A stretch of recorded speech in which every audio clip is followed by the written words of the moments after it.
ऐसा सॉफ्टवेयर बनाओ जिससे हम राजनीति से प्रेरित ना हो। डिक्लेयर करो कि मैं एक ऐसा आदमी हूं जो राजनीति से प्रेरित नहीं हूं। यह गुनाह है लोकतंत्र का। ये बात ऐलान है कि आपका लोकतंत्र आपसे ले लिया गया। 2 कौड़ी के पत्रकार होते हैं, 2 साल से यही बताया गया, तो नौकरी चली जाएगी। ठीक है, नौकरी तो सबकी जाती है। नौकरी उन युवाओं को भी चली गई जो 2.5 साल से इंतजार कर रहे थे कि मिलेगी नौकरी। उनकी भी तो गई ना, उनकी तो नौकरी ही नहीं गई। तो दहेज का मार्केट डाउन हो गया उन बेचारों का। वो यही सोच के तो बड़े हुए, कलेक्टर बने, इतना घिस-घिस से कि दहेज लेंगे। उनका आदर्श क्या है? जो लोग लोकतंत्र के खिलाफ फैसलों पर साइन कर रहे हैं, 90% ये दहेज लेने वाले अफसर वहां बैठे। उनका ईमान, उनका गैरत, उनका डेमोक्रेसी में कैसे है भाई? वो तो रोज अपने आप से डरा हुआ आदमी है। वो तो किसी भी हुकूमत और किसी भी सवाल से डर जाएगा। इसीलिए कहे सवाल करने की नई संस्कृति आ गई। Well done boss, well done. Bhagat Singh ने बहुत बड़ी गलती कर दी, सवाल कर दिया। चंद्रशेखर आजाद ने सवाल करके गलती कर दी। गांधी जी ने सवाल करके गलती कर दी। तो क्या कोई विचारधारा, कोई पार्टी, कोई सरकार ये अंतिम रूप से ऐलान कर सकती है कि वो उसका अंतिम सत्य मिल गया, वही विचारधारा अंतिम सत्य है? एक तो सब एक दूसरे के फोटोकॉपी हो गए हैं सारे के सारे। तो ये एक भयावह स्थिति है जिसमें आप ऑपरेट कर रहे हैं। हमारे पेशे में उससे भी ज्यादा भयावह स्थिति। आप अपने सहयोगी से कोई चीज शेयर नहीं कर सकते। जो इस पेशे के लोग मिलते हैं वो अब पार्टी लाइन के आधार पर आपसे संबंधों को तय करने लगे, खबरों को छुपाने लगे।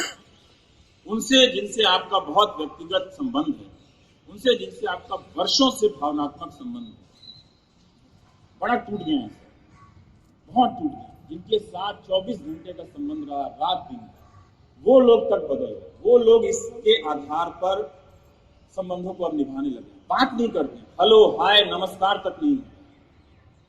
ये कितना भयावह है ये रिजेक्शन। सोचिए, जिसके साथ आप दिन रात उठते बैठते हो, लाख झगड़ा हो जाए, आते जाते गुजरते एक मुस्कान का तो कम से कम आप क्लेम करते ही।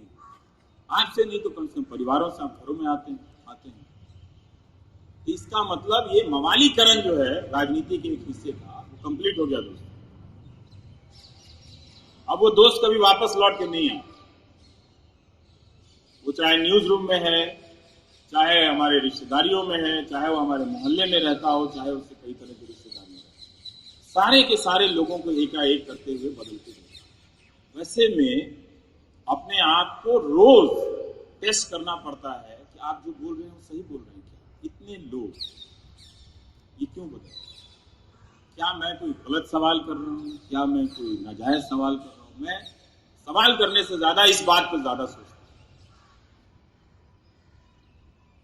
लेकिन ये बहुत ही खतरनाक दौर है कि जनता का स्पेस छोटा होता जा रहा है और ये फैन नामक गुंडों का स्पेस, नाम बहुत शरीफ वाला है, नाम आजकल अच्छे होते हैं। ट्रोल, ऐसा लगता है ऑक्सफोर्ड से पढ़ के आए।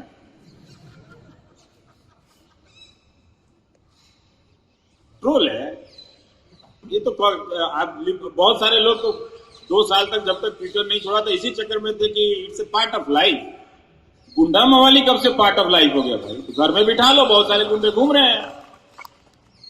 सरकार को लिख दो कि जेल में जितने मवाली हैं उनको हमारे यहां भेज दीजिए, it's a part of life, हम साथ ही में रहेंगे। तो उनको बिठा लिया, तो ट्रोल को ले नए नए शब्द आते हैं, फैन। राजनीति में हमने कभी नहीं सुना कि कोई नेता का फैन हो। अपनी मूर्खता का, अपनी बौद्धिक संपदा का इतना सार्वजनिक सरेंडर करते हुए लोगों को हमने नहीं देखा। कई बार सोचता हूं कि ठीक है, उन्होंने कोई जीवन का सत्य देख लिया हो तो इंतजार कर लेते हैं, देख लेते हैं। लेकिन मुझे दुख उन्हीं के लिए भी होता है जो लोग सुरक्षा के घेरे में पत्रकारिता कर रहे हैं। उनको पता होना चाहिए कि उनकी औकात इसलिए है कि हम जैसे लोग, और जिस दिन हम जैसे लोग 100% समाप्त हो जाएंगे उस दिन उनकी औकात समाप्त हो जाएगी। 4 लाठी देके भगा दिए जाएंगे। उसका जो पूरा बार्गेन पावर है वो हमारी वजह से है। वो इसीलिए उनको सरकार के करीब रखा जाता है, बागों में बहार में रखा जाता है, नहीं रखा जाता, रखा जाता। अब मैंने तो कह दिया 1 जनवरी 2017 से मैं कोई सवाल ही नहीं पूछूंगा, एक पर्सन पूछूंगा बनियान का ब्रांड क्या है। बस जर्नलिस्ट थोड़ा तो इंट्रूसिव होगा ना, उसके बाद मैं कुछ नहीं पूछूंगा, मौसम कैसा है, हवा कैसी है, इसी तरह का। मैंने बोला जिसको इंटरव्यू देना वो आ जाओ, मैं कोई सवाल नहीं करूंगा, बल्कि आप भी मेरे से सवाल पूछना कब आए कब खाए। मैंने कहा सर खा लिया है, और खिला दीजिएगा और खा लेंगे, गाड़ी वाड़ी दे दीजिएगा वो भी ले लेंगे सर, सब ले लेंगे, आप चिंता मत कीजिए, नैतिकता छोड़कर। तो ये डराना बार बार, आपने पूछा उन्होंने तो नहीं किया, आप उनके साथ आप ले लीजिए क्योंकि आप पूछ रहे हैं। अब वो एकदम फार विहीन अवस्था में गुरुत्वाकर्षण से मुक्त वो अपना बैठ के हवा में तैर रहे हैं, जैसे चांद पे पहुंच गए बिना खर्चे, कम खर्चे। ये एक तनाव है कि सामाजिक जो बहिष्कार हो रहा है सर, वो बहुत डरावना है। आपके पेशे के लोग आपका बहिष्कार कर रहे हैं, आप अपने पेशे के लोगों पर भरोसा नहीं कर सकते कि अगर आप व्हाट्सएप मैसेज कर रहे हैं तो उस मैसेज कहाँ दिखाया जाए। लेकिन आपको सुनते सुनते ऐसा लगा कि ये अकेलापन जो आप महसूस कर रहे हैं, आपने कहा कि काफ़ी अकेलापन लगता है। मैं पिछले 2 वर्ष से, खासकर 2-2.5 वर्ष से हिंदुस्तान में पाठकों और दर्शकों और श्रोताओं की प्रतिक्रिया को बहुत गौर से देख